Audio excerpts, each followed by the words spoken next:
category of fires where people intentionally allow fires to burn for a very long time, and it's kind of usually that's under very special circumstances. But this fire was both. It was a suppression fire, and it has become a long duration fire. So I'm going to go through some slides. Please feel free to put any questions in the chat. Karen will be monitoring the chat, and if there's a question that seems like it's something I should address right away, she will bring that to my attention, and I'll try to answer your question. And then, or we can just come back to your questions later, later on. So, can everybody see this all right? Okay. And by the way, I didn't say this, but please, of course, let Karen know if you're not able to hear my audio that well. I want to acknowledge two people who are on this webinar, Arana Taylor and Laura Marshall, who have actually contributed to this webinar, both of them grad students or postdocs in my program. So here's a quick outline of what we'll talk about today. I'm going to go through some basic information about the event. Obviously, you've all been reading about it, but I just want to kind of bring certain facts out to the fore because they help us to interpret what we're seeing.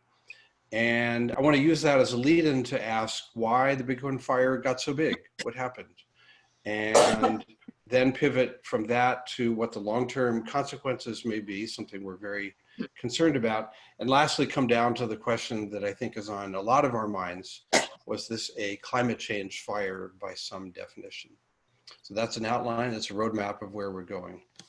So let's just review some basic facts about the Bighorn Fire. It's a really interesting event, if nothing else.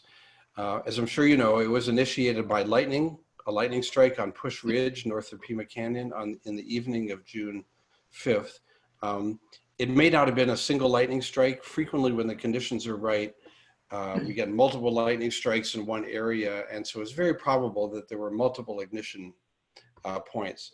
And it was then primarily what we could say a foothills fire for about the first 10 days. Here's a picture that my daughter took. We drove up into the into the foothills in somebody's driveway to get this photo. And at the time, it was burning mostly upper Sonoran thorn scrub, desert grassland, a Madrean juniper oak woodland. So all of those lower elevation kinds of ecosystems that surround the Catalinas. And at this point, it was really reminiscent of the 2015 Finger Rock fire, which burned in very similar vegetation up towards the, on the watershed below Finger Rock. And in general, at the time, we were not hugely concerned about fire effects because most of that vegetation is pretty tough, pretty tolerant. It will resprout or regrow, with one exception, and that, of course, in that area, as you all know, unless there is enough buffalo grass to carry a spreading fire. This is an image courtesy of Dr. Lin Yaching at the Arizona Sonoran Desert Museum. And the blue areas, can you see my cursor when I'm moving it around? You should be able to. Okay, so the aqua areas here are areas where there's significant buffalo grass invasion. And note that this is June 22nd. So this is after some of the big fire spread days had happened, but by no means the entire picture. And what I want you to notice is that although the fire was getting down into some buffalo grass, that was not the primary pathway. There was definitely buffalo grass involved in some of the burning on the west side, probably responsible for some of the areas where fire got into areas occupied by saguaro.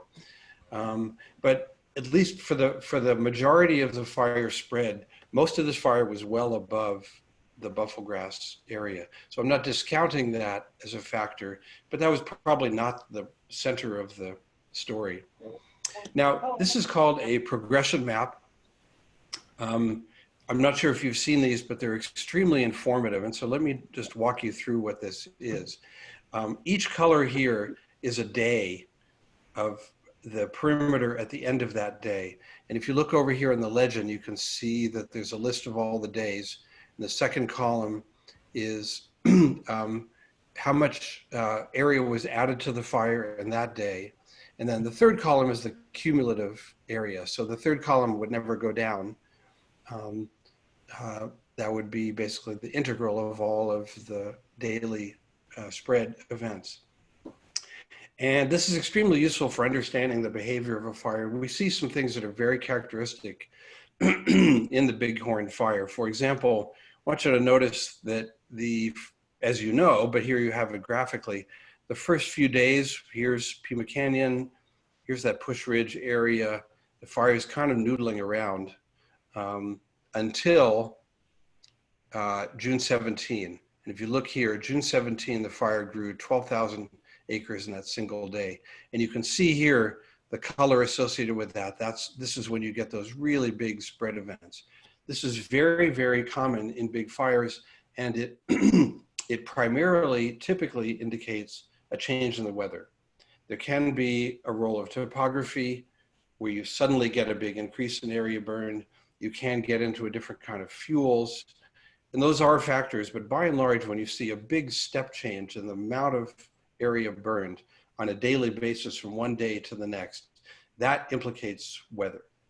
And so we'll come back to that. And this shows then the daily progression all the way until July 5th. So again, this doesn't capture all of the behavior of the fire, but I would say that when the fire is finally completely contained, it's going to look a lot like this. And you'll probably see towards the later period, the numbers get smaller here. You can see after about the beginning of June, the area burned each day was starting to get smaller. So this is a progression map, and these are really very informative.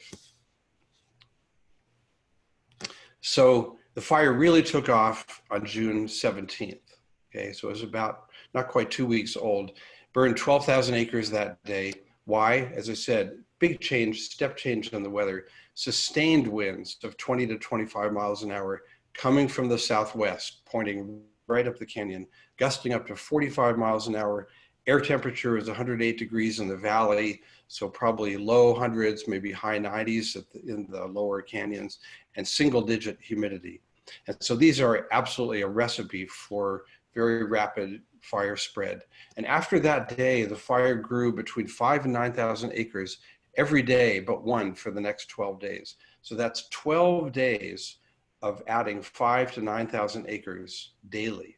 And so you can see why the Bighorn Fire got to be so large so quickly, because that's a very sustained, almost 2-week period of 4-figure area burned, new area burned each day. And that is very unusual fire behavior, and it really accounts for why the Bighorn Fire got to be as large as it was.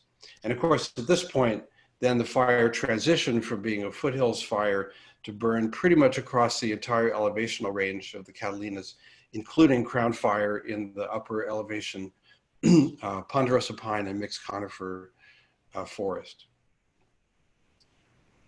So then let's drill into the question, why exactly did it get so large? We've seen that it's because there were these days of big fire spread, but how can we account for that? So to account for this, in fire science, we refer to something called the fire behavior triangle. And there are two important triangles in fire science. One is called the combustion triangle, and that simply has to do with the physical process of combustion. Here we're talking about fire behavior. How does fire spread across landscapes? And in particular, we want to know what makes fire spread rapidly. So again, I'll say that in this fire behavior triangle analysis of the Bighorn, there's no single factor that jumps out. The contributing factors certainly included all three. Topography, we've got steep southwest facing canyons which heat up in the afternoon. Fire moves very rapidly in steep terrain.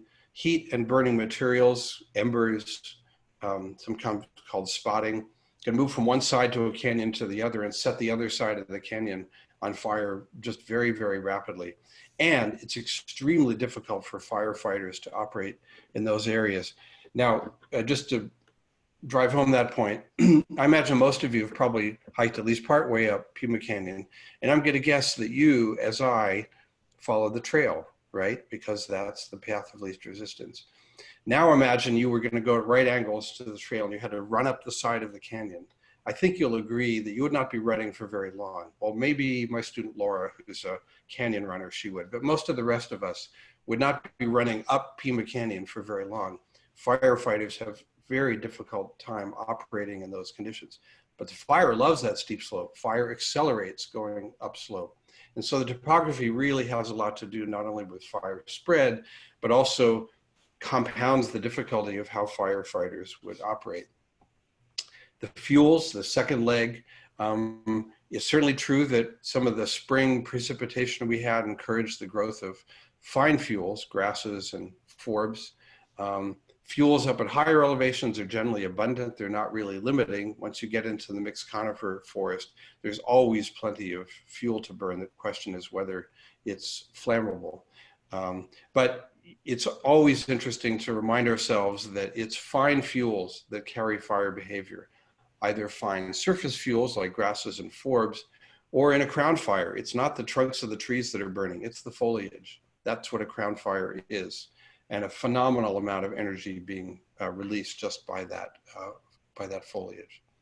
So there's two sides of the fire behavior triangle, but I would say the answer to why it got so large really is weather, the step change in the weather, temperature, single digit humidity, strong gusty winds, and I think that accounts for the days of large fire spread over these 12 to 13 days of its major expansion. Okay, so that's what the fire was doing. What were people doing to try to handle it? There's an interesting link to COVID-19. Over the course of the COVID-19 pandemic, the Forest Service and other land managing agencies have basically shifted to a 100% suppression strategy. Ordinarily, they're a lot more tolerant. They're letting some fires burn if they think that they will do some ecological good. But the problem is that the Forest Service structure for managing fires has been very, very compromised. I won't say weakened, but it's been compromised by the pandemic. And so they've shifted into a strategy, a suppression strategy, which uses direct attack. That's when you're basically right on the fire line. Indirect attack, when you're basically out ahead of the fire line, anticipating where it will go. And then point protection, such as structures. And obviously, in our case, the prominent suppression that most of us could see from down in the valley was the use of aircraft dropping fire retardant. But I want to say that burning under these extreme conditions that we saw in the previous slide, that fire behavior triangle, it's extremely difficult to slow down a fire burning under steep topography with abundant fuels and that combination of weather conditions. And in general, the agencies don't really want to put firefighters in front of a fire burning like that. After the 2013 fatality in northern Arizona, especially, even though that was a state fire, that kind of rippled through the entire fire community when 13 firefighters died, recalling the famous fatality incidents in 1994 and others. So the agencies increasingly are not willing to put firefighters at risk to protect structures, and I think that that's actually correct. I will say there's some evidence in this fire that after protecting structures and infrastructure, that they were somewhat less concerned possibly about ecological long-term impacts. That's what we don't know yet. And then there's the air show. And I'll just say a word about how retardant works. How it doesn't work is that you don't drop retardant on the flames. It's not going to work. It'll simply evaporate. What they try to do, and if this takes an incredible amount of skill as a pilot, they're dropping retardant just ahead of the fire line. They're dropping it where the fire will be in 20 or 30 minutes. And so they've really got to read the landscape and understand which direction it's going. Ordinarily, there's a pilot plane flying out ahead of the craft that's dropping retardant. And they're essentially spotting the line where the retardant should be dropped, and then the retardant plane follows on behind. At one point, midway through the fire, Arizona had dropped 1/3 of all the fire retardant used in the United States on this one event. Now, well, actually not this one event, I'm sorry, this event plus the other fires that were burning in the state. That's not quite as shocking as it seems because, of course, our fire season is early. A lot of other parts of the West haven't even gotten to their fire season yet. So that's kind of a wrap up of the event as it's been burning, and I'll be happy to answer questions that later on that I can. So I wanted to show you this map, which Laura Marshall, a postdoc in the School of Natural Resources and Environment, prepared. Thank you, Laura, for the use of this. And this is one way of looking at fire severity. So what is fire severity? It's important not to conflate that with fire intensity. Fire severity is the ecological effect of a fire, primarily usually measured by effect on soils and vegetation. And this can be assessed a number of different ways, including on the ground with crews, with instruments and taking samples. But most commonly for an event of this size, it's assessed using satellite data where they look at the spectra that respond to the presence or absence of chlorophyll, water, and some other factors that change dramatically after vegetation and soil burns. And so here's, again, pretty much I would say the majority of what will be the final footprint of this fire. I can't figure out what this looks like. It looks like some Japanese movie monster, you know, there was this two big feet, but I'm not sure. If anybody has a better idea of what it looks like, please let me know. Anyway, what you can see here in the image that Laura prepared is this area up at high elevations of very high severity. And this is called a classified fire severity map. These are actually continuous variables, but it's a little easier to see them here. So these are the areas where we expect to see the greatest soil damage and loss of vegetation. And so in the long run, kind of at a first glance, you would say those are the areas that probably we're going to be most concerned about having irreversible change. Another map prepared by Dr. Marshall overlays that severity map with some of the major fires that have happened in the last 20 years. Oracle Hill, Bullock, Aspen, Guthrie, and Burrow. And there have been many others, of course. And if we go back historically, back early, prior to 2000, there's a number of fires. But one of the things that's really striking about this image, of course, is that at this point, essentially the entire mountain range has seen fire sometime in just the last 20 years. Now, it's interesting to think about that time scale in relation to what we could call forest time. 20 years is a very short time in a forest ecological time scale. It may be a long time for us. You know, sometimes I might have to think about what I was doing 20 years ago. But a forest that had a high severity fire and that's only 20 years old, we would all see that as a very young event. Now, these fire perimeters don't mean that all the areas experience that high severity that we see here in the central part of the Bighorn Fire. It's absolutely not the case. Many areas in these previous fires were low or moderate severity and probably returned pretty quickly. This is the analysis we now have to do, and that is compare the severity, overlay the severity of multiple events. But the important thing is that at almost 120,000 acres, the Catalinas, sorry for the misspelling, the Bighorn Fire is the largest event in the Catalinas in at least a century, and it essentially overburned many areas that had already had fire once in the last 20 years. And that, we think, will have very significant ecological consequences in terms of recovery. One of the things we really look at in the immediate post-fire condition are the potential, not so much for vegetation change, but the fundamental integrity of the soil and hydrology.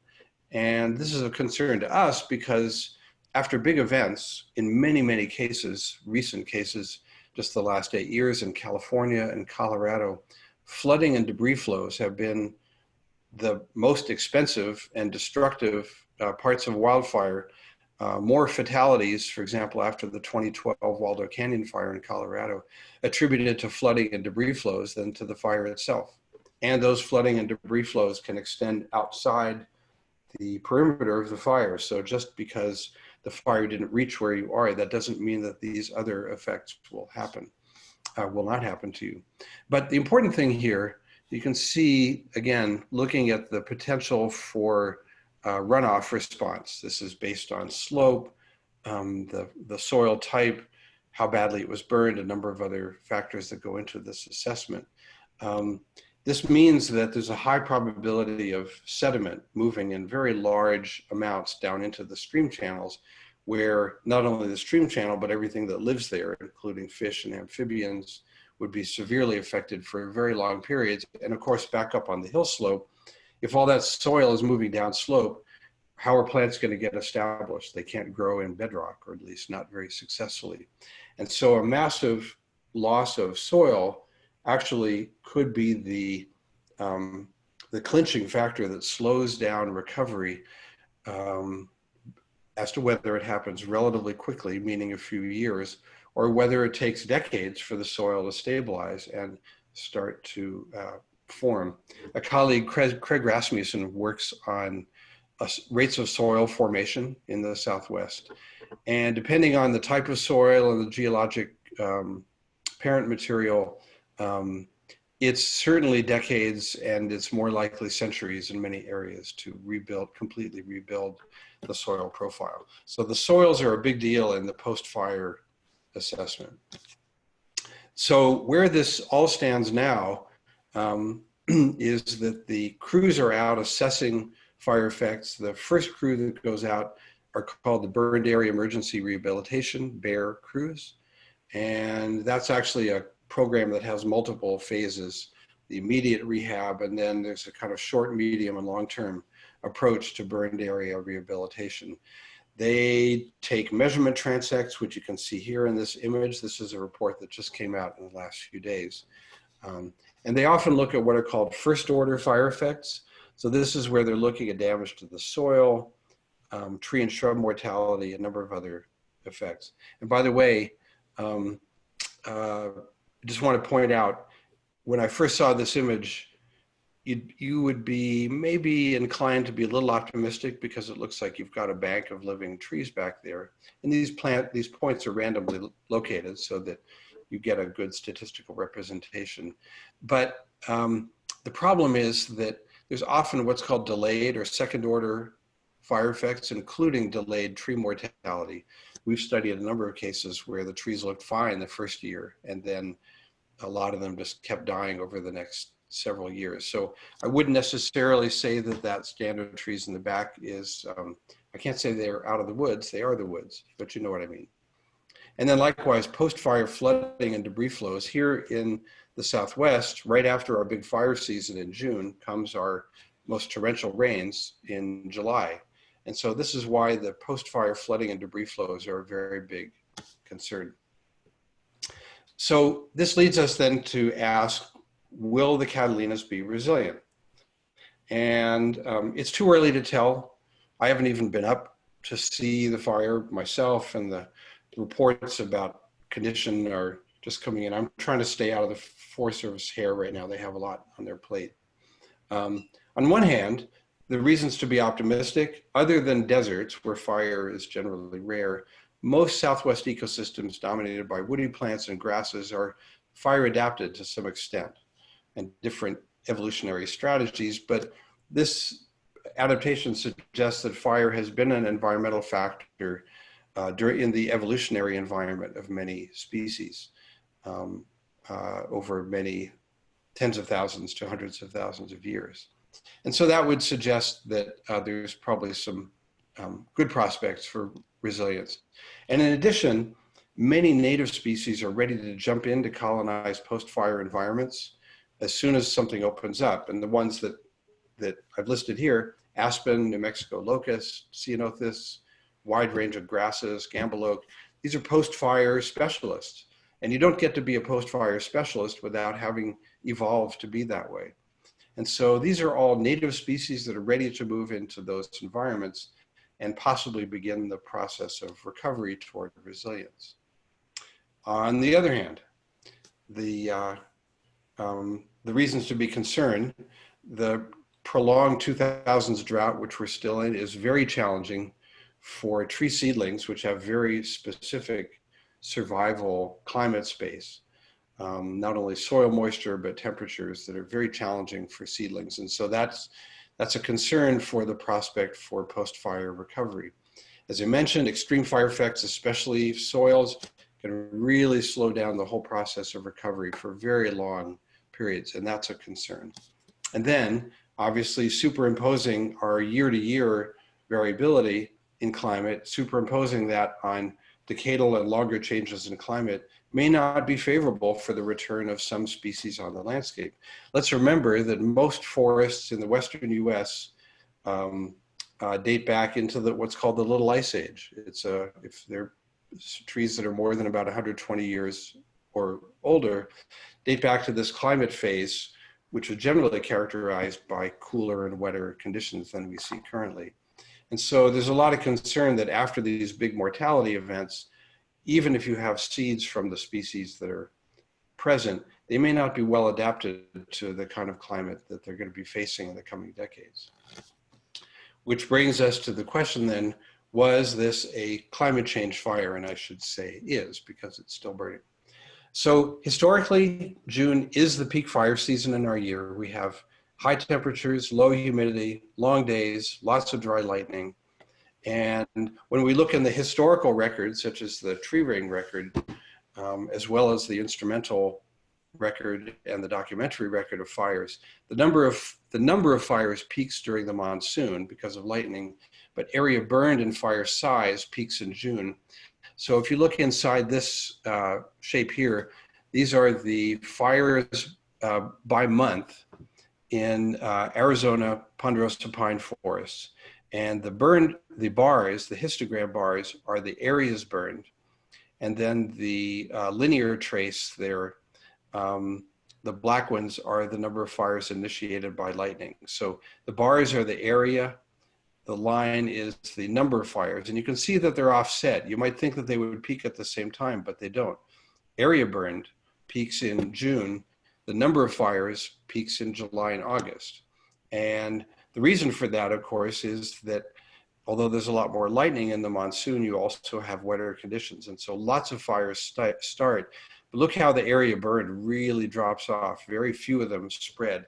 By the time the monsoon is really kicked off, our fire season is over. So May and especially June, we have the conditions that are conducive to fires initiating. This is relevant to the question because we can answer at least one part of this question and say, no, this was not an unusual time of year to have a big fire. This is when they do happen, in fact.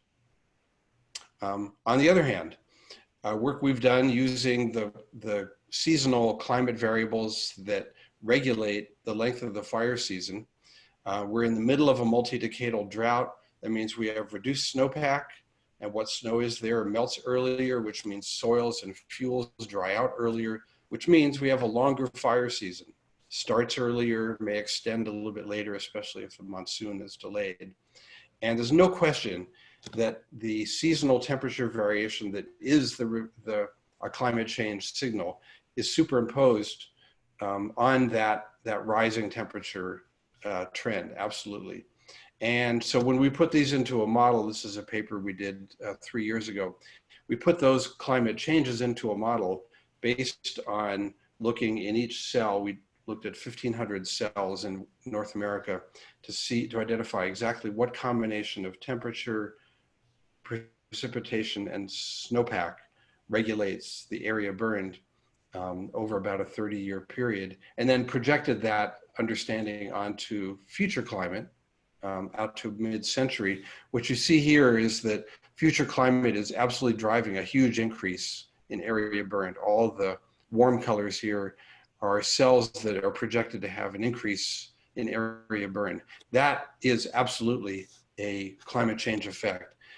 And so what I would say generally is that we can identify the signature of climate change in what you would call the fire regime and in aggregate statistics like area burned. It's a little harder to attribute climate change to a particular event, to the properties of an individual event, because individual fire events vary widely anyway. It's only in the aggregate where we can really see the clear signature of climate change, and we do absolutely see that. And then lastly, when we say it's a climate change fire, I'm primarily an ecologist, and I'm most interested in post-fire recovery. And here I would say climate and climate change, changing climate, absolutely is going to constrain recovery. And so in that sense, yes, this is a climate change fire because the recovery from this fire will absolutely be influenced and probably inhibited by changing climate. So I'm going to stop there with the presentation and turn off the slides. And if you want me to refer back to a particular slide, I'm happy to do that. And I'm happy to take questions. Okay, I have 3 questions, and then people, if you want to use the chat to send questions, or at some point we'll just open it up and people can take their turns and ask questions. But the first question is, the fire retardant that was used, are there any concerns about the toxicity and suppression of ecosystem recovery? Yeah. Yeah, so fire retardant is a major concern. It's got large amounts of nitrogen and phosphorus, which actually is part of the chemical reaction that takes place when it's mixed with water and then exposed to heat. That's how it works. It's not simply like, retardant is not just like spraying water out of a garden hose to put out the fire that you inadvertently started in your backyard. It's a much more complex chemical reaction. Agencies are, at least in theory, constrained from dropping retardant into riparian areas.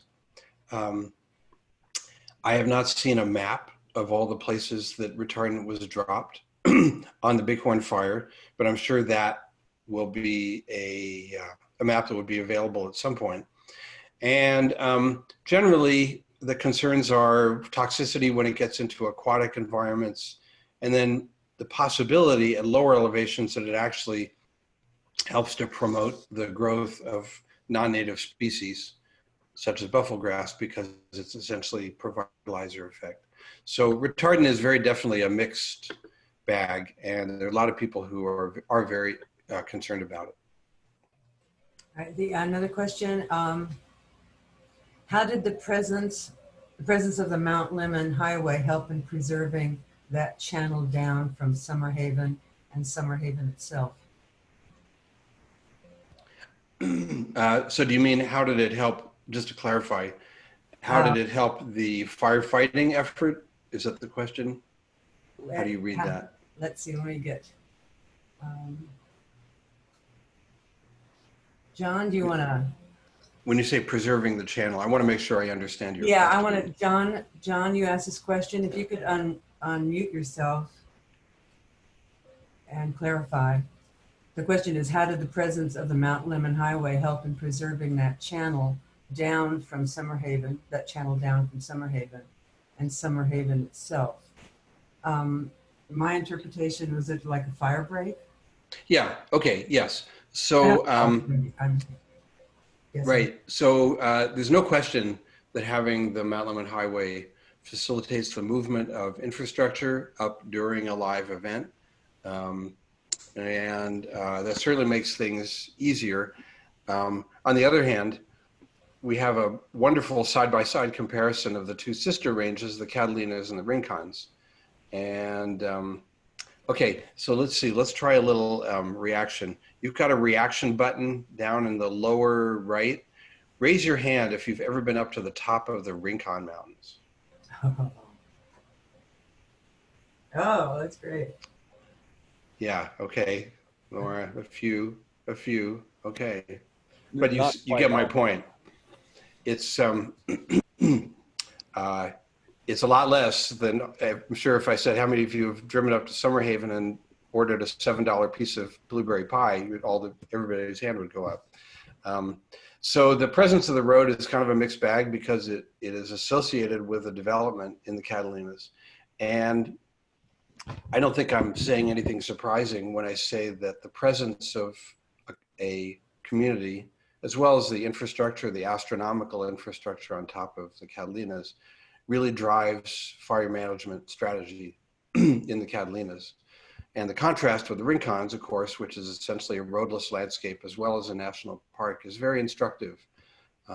In general, the Rincons have not had major blowups like this. They've had some big events in 2002 and 3, some big fires, but those were nothing like the mountain range scale events that we saw. Oh, and this, John, I'm sorry, but I'm going to run with your question in a different direction. This reminds me about the size of the fire.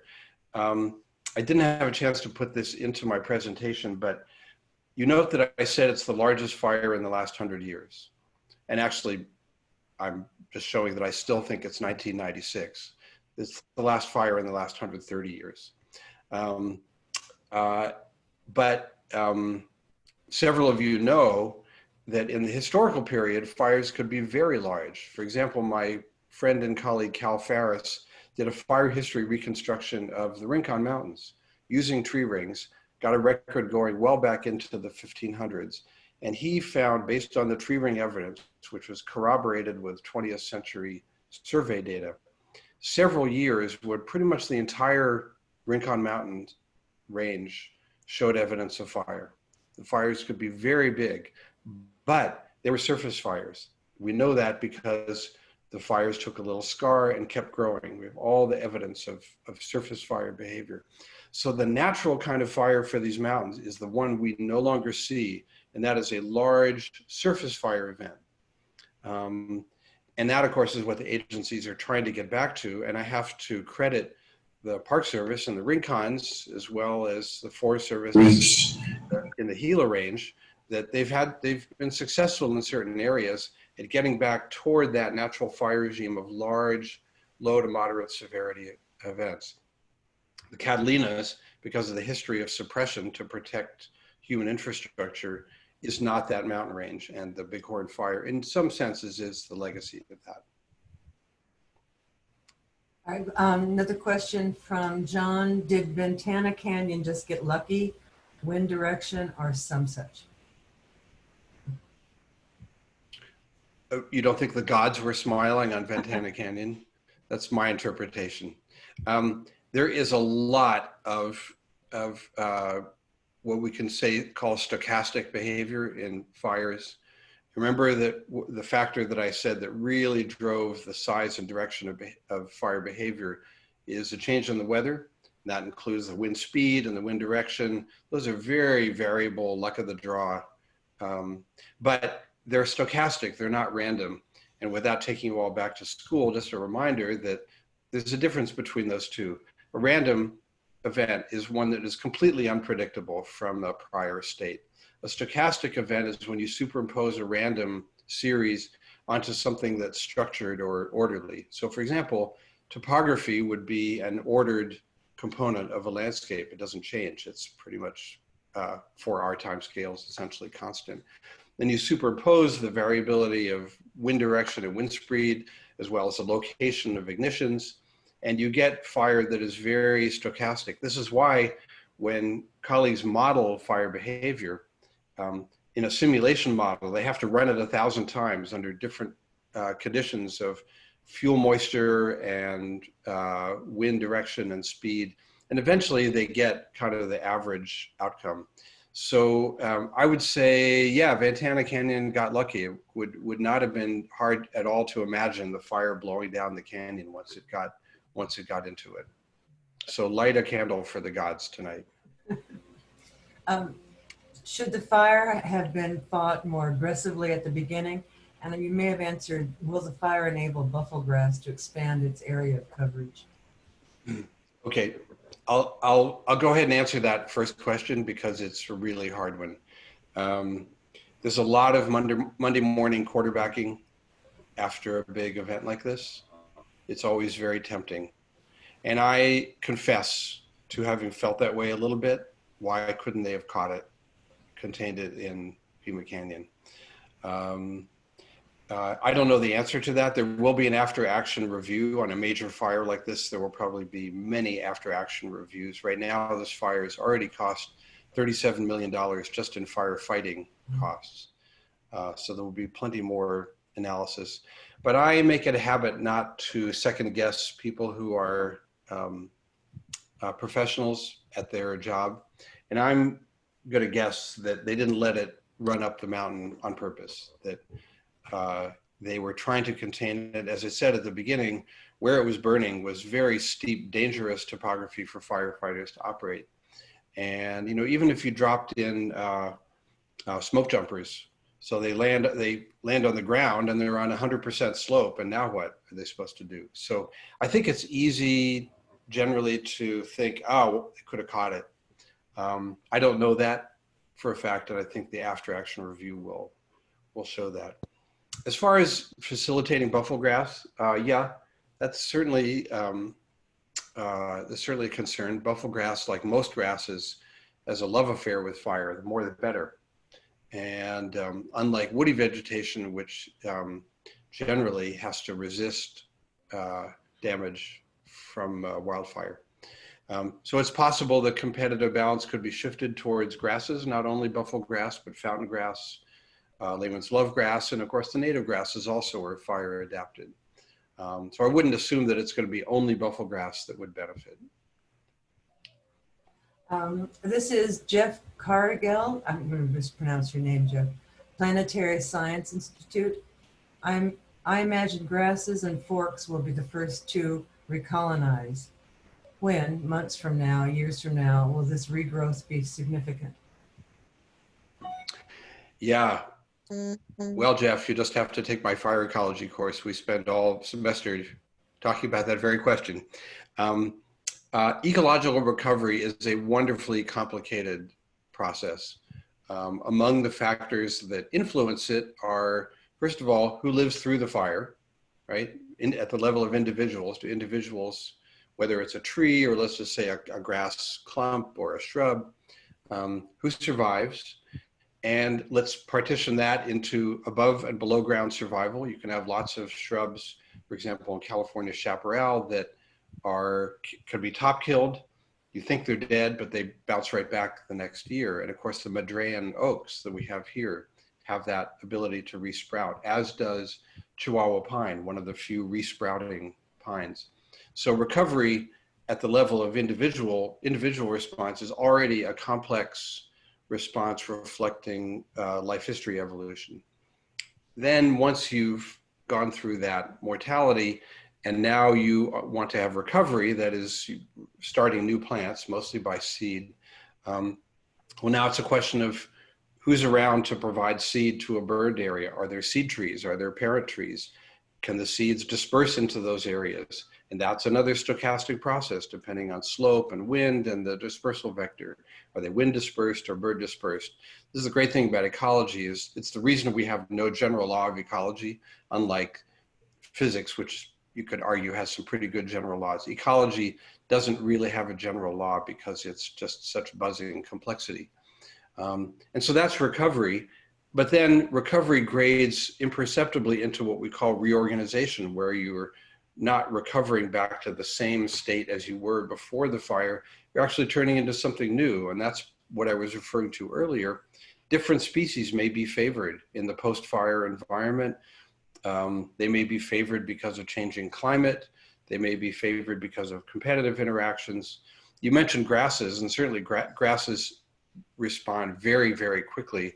Their meristem, their growing point, is at or below the ground surface. And so they're evolved to either be grazed or burned, and they will almost certainly respond very, very quickly and very positively. Woody plants, their meristem is up at the end of their branches, and so they have to start all over again.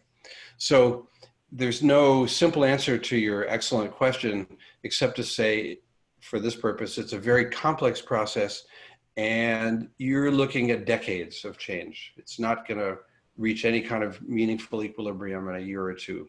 In a Great Plains grassland, tall grass prairie, the next year, you're good to go. Here, decades, and depending on the complications introduced by climate, decades to centuries of change.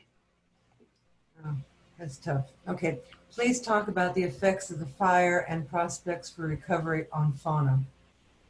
Yeah, okay. So it's because we're fauna, I guess we always want to know what the other ones are doing. Interestingly, in most wildfires, the data that have been collected across many different events show very little animal mortality during even a big event. For example, in the Yellowstone fires, the gigantic fire that I'm sure many of you remember, or if you don't remember it, you've read about it.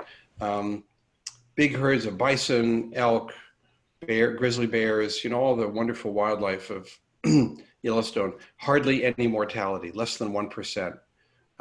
They just run out of the way. In fact, there are some amazing pictures, you can look these up, of bison grazing in a grassland, seemingly unconcerned, with a wall of flame, the entire mountainside on fire behind them. And so that suggests they kind of have some idea that, what it is. It's in their evolutionary legacy. So that's the first thing, is that adult animal mortality is generally low. You do see a lot of mortality in nesting birds or birds that haven't fledged yet.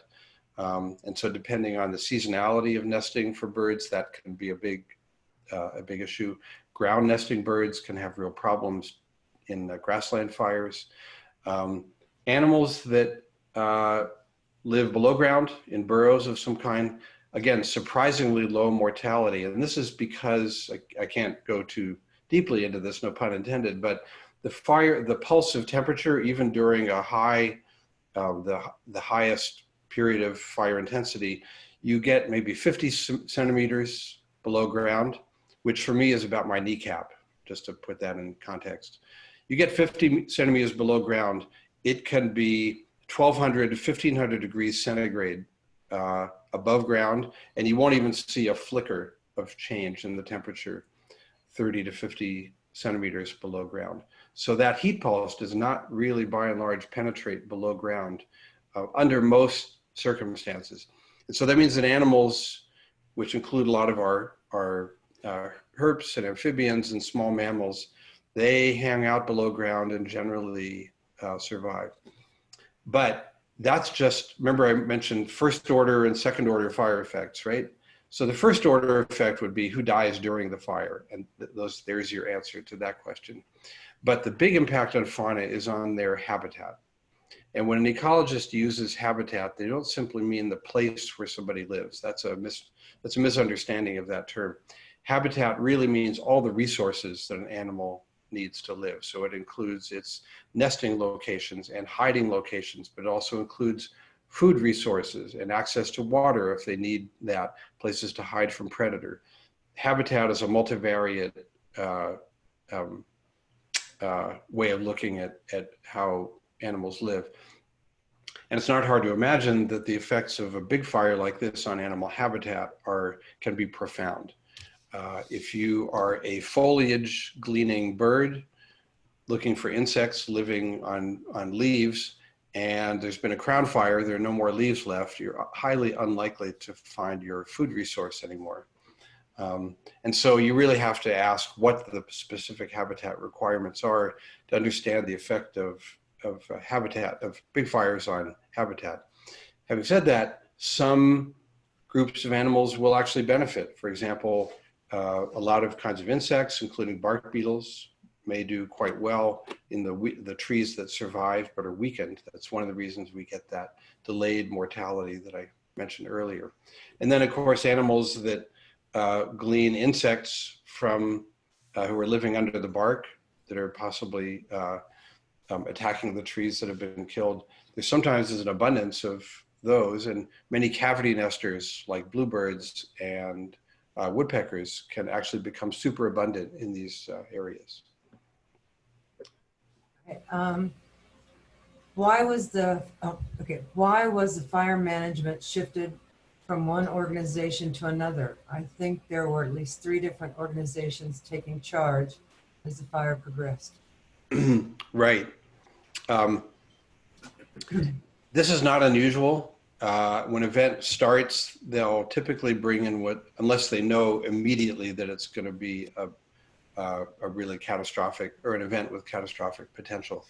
They'll start with what's called a type 2 crew, which has, experienced firefighters, but they don't necessarily have all the resources available, aircraft and bulldozers and things of that sort. And then at a certain point, the incident command, the same phrase that President Robbins has been using for the university's response to coronavirus, incident command has been used in wildfire operations for 3 decades.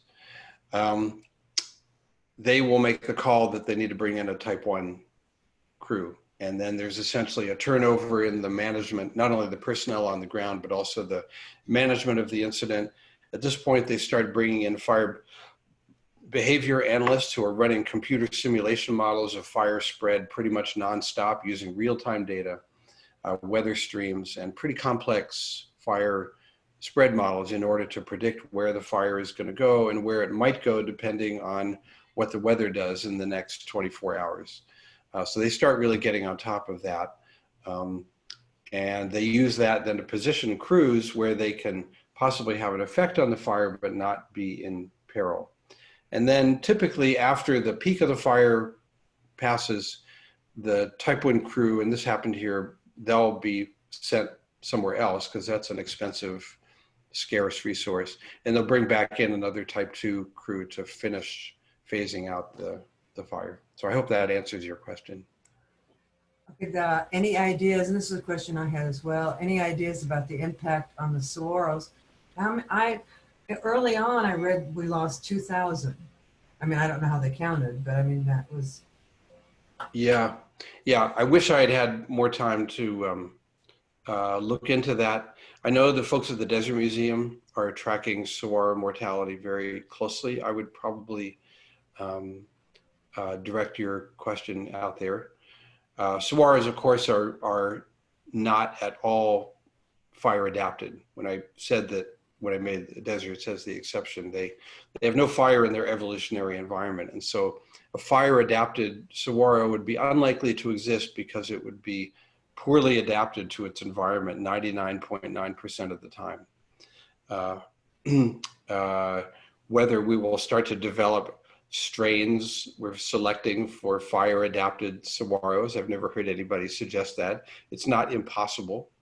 There are some cacti that can deal with fire. And remember, the adaptation doesn't necessarily mean survival. It can mean post-fire colonization, like the lodgepole pine. The adult pretty much dies, but the cones are held up in the tree, and the next generation is favored when a wildfire occurs. So I'm not predicting fire adapted saguaros, but it's not impossible. That would be wonderful. Okay.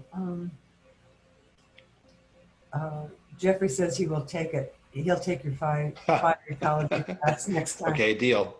And there's another question. It seems that rugged topography is two-edged sword, made it hard to fight, but maybe lots of nuclei of surviving veggies would exist scattered all around and hence allow seeding.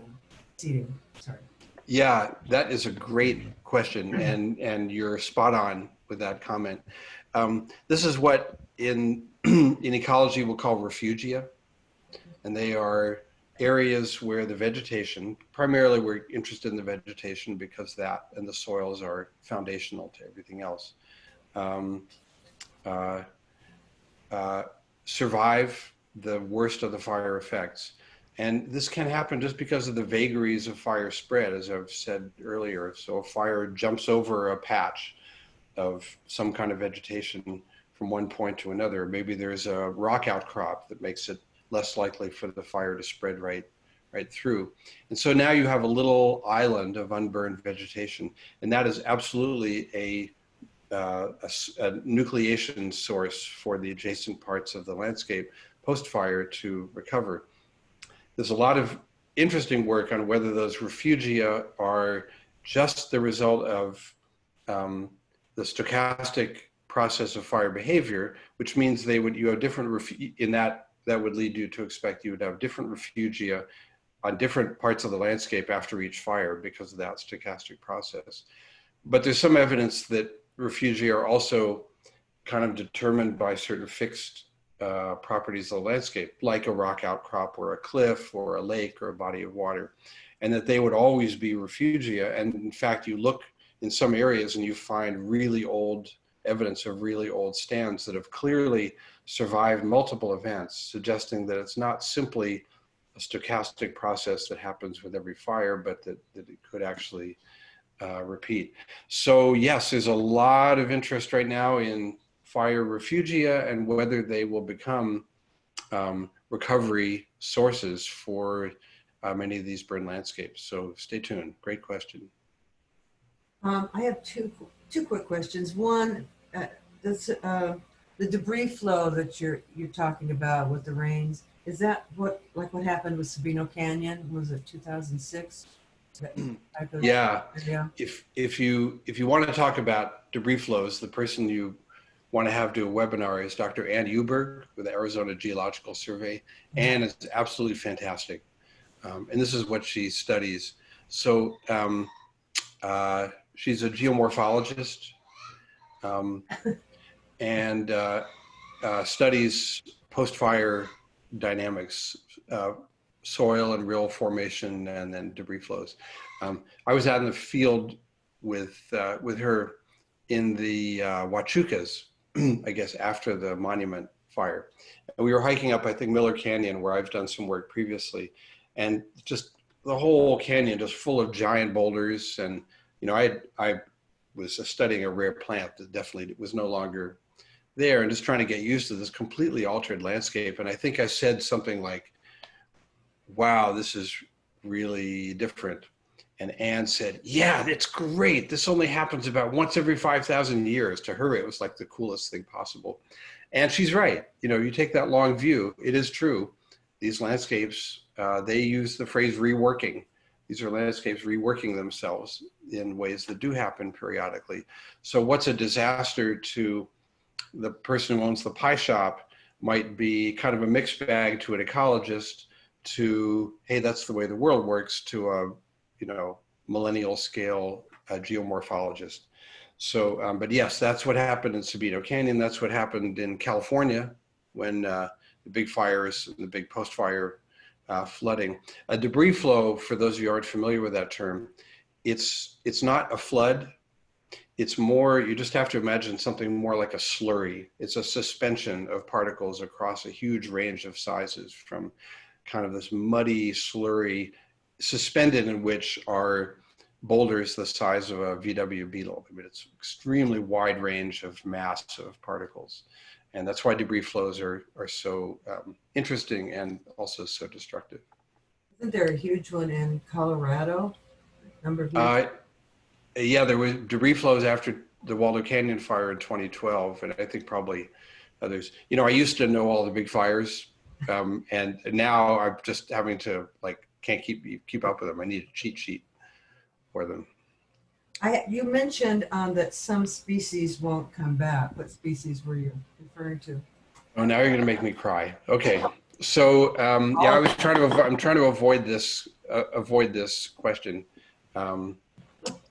Both of my students who are on this call, Arana and Taylor and Laura Marshall, work on that very question.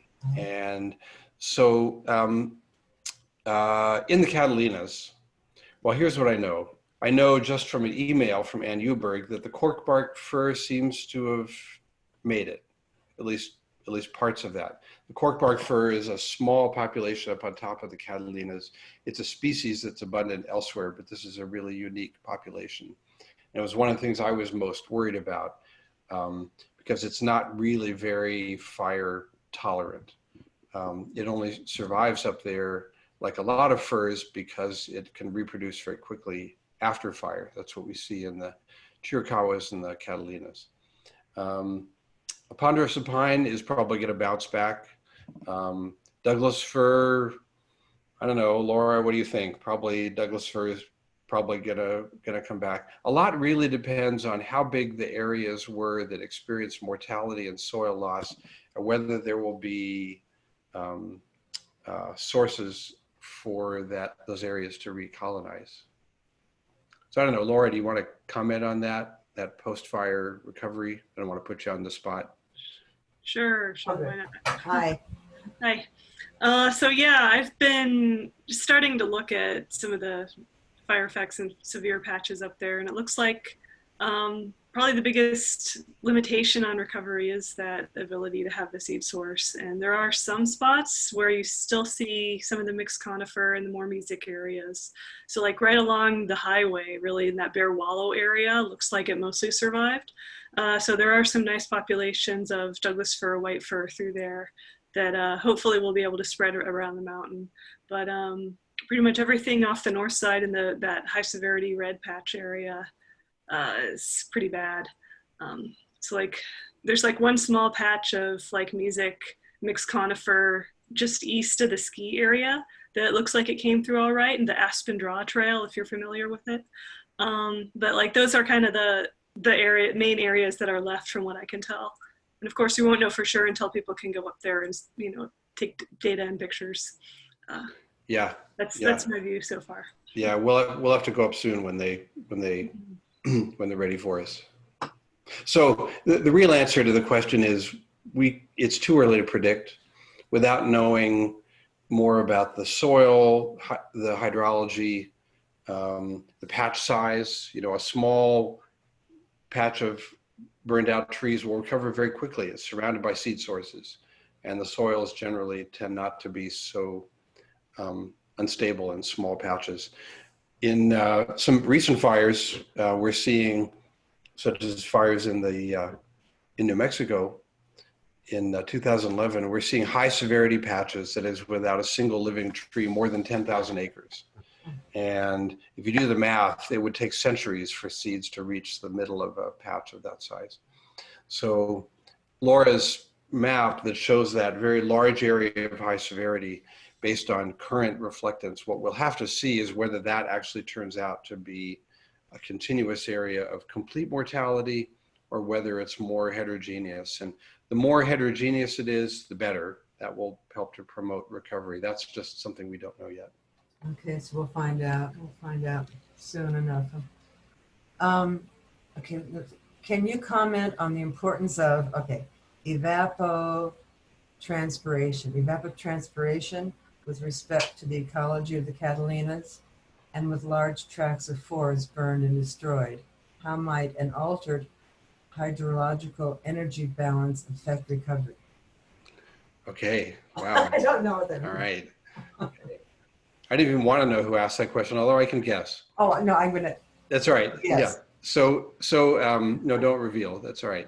So plants do transpire a lot of water. And it is certainly true that when there's less evapotranspiration, that is the water transpiring from the foliage plus the water evaporating from the soil around the tree, that you do change the hydrologic balance. And you would think that that would simply mean, well, less of that water is being evaporated to the air. It means more is going to end up in the soil profile, and that's a good thing.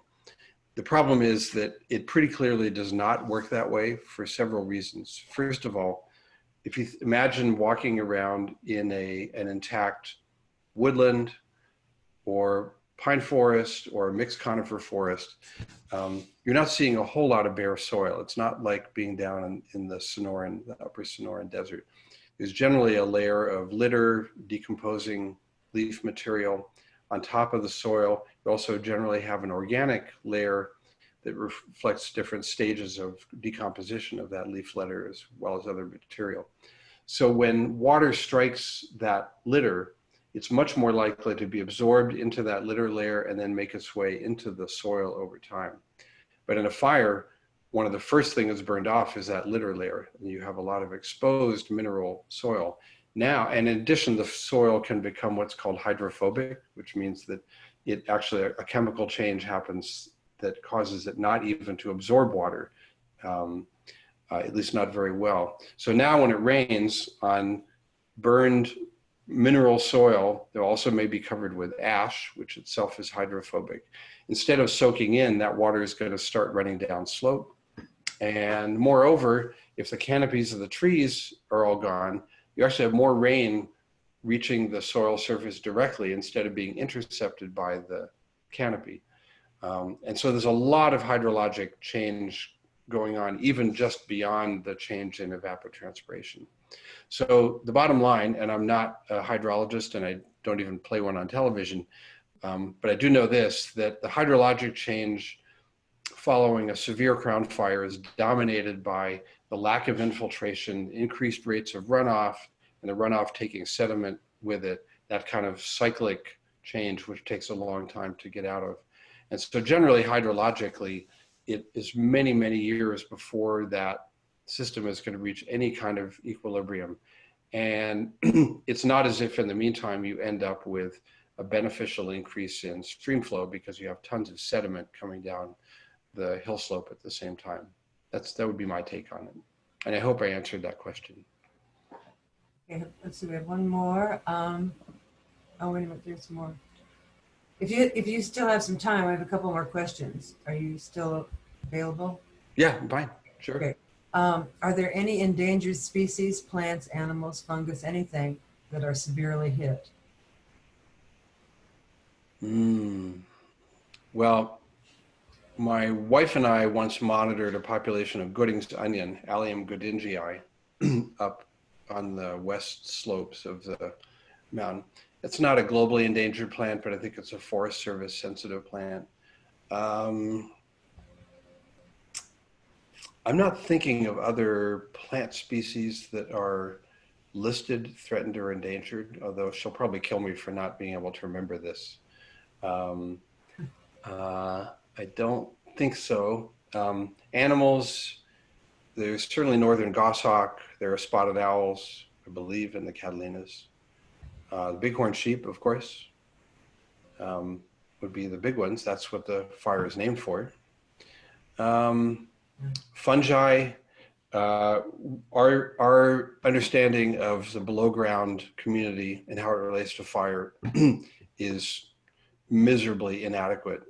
A wonderful colleague, Rachel Gallery, in my department, works on the response of the microbial communities to fire. She'd be really fun to have in this group sometime. But remember that, you know, what I mentioned about the penetration of the soil, of the temperature pulse into the soil profile. So you would think that it would just be uniformly bad for microbes and soil biota, but that's apparently not necessarily true. And of course, they play a key role in mediating nutrient flow to vascular plants. And so their survival is actually quite important. So I'm going to say, at some peril, I'm not, well, I'll say, honestly, I'm not aware of it. That's different from saying no, right? Just reflecting my ignorance, other than species of concern like saguaros, bighorn sheep, goshawk, owls, are the ones that come to mind. I think it's called punting, isn't it? Yeah, I think that's what I just did, right? Okay. One more. Can you, I guess, say anything specific about mammals whose secondary killing, I forget what you called it, is likely to be severe and recovery is improbable or very challenged? Black bears, bighorns, yeah. Bighorn. Seems bighorns will have fewer hiding places, but mountain lions also will have fewer hiding ambush places. Right. So the term I used was second order fire effects. Those are effects that are delayed in space or displaced in, delayed in time or displaced in space. So the debris flow is an example of second order fire effect because it's not happening where the fire burned, it's displaced, it's happening elsewhere. Yeah, I think it's very likely that those delayed effects, which could manifest themselves over several years in animal habitat, will cause some pretty significant changes in the abundance of those animals as well as their success in reproducing. Josh Tays is a wildlife biologist who has worked on the Catalina district for a long time, and could probably provide a better answer for that question. And I think I will refrain from speculating about bighorn. A lot of the grasses are going to bounce back pretty quickly. A lot of the shrubby plants may bounce back depending on the fire severity, and again, depending on soil, on slope. Your point's well taken about predators. Yes, fewer places to hide, but also maybe a harder time for a top apex predator like mountain lions. But the same would be true for some of the mesopredators, bobcat, coyote, because the prey they depend on may also go through a period where it's less abundant. The wildlife dynamics here are way beyond what I understand. And so I don't think I'd want to speculate, especially until we can actually get up and see what we're talking about. Well, any more questions? This has been fascinating. It seems to me that the story is it's going to be unfolding for quite a while, the impacts and what's going to happen on the mountain. Yeah, let's come back and do this again, like in 100 years. Yeah. That's ecological time, and then we'll see how things went. I like the comment about, it was great 5,000 years ago. I mean, I like it. That's really interesting. Right. I see there was a note about my email address, and that is at the end of the presentation, and I've given Karen the authority to post a PDF of my talk. So I will, and I'm going to post the video of the recording of this. Okay. And I'll add it there. Okay, and I'm sorry I don't give out my phone number, but you're welcome to my email address. Why don't you give out your phone number? Because I'm working from home. No, I'm kidding. Right. Did you by any chance work on, or there was a study out of the tree ring lab on the Navajo forest? I worked on that. I was part of that. The lead on that was a student of mine, Chris Gitterman. Oh, yeah. Who is a brilliant guy working with the Navajo Department of Forestry on the largest stand of old-growth ponderosa pine in the Southwest.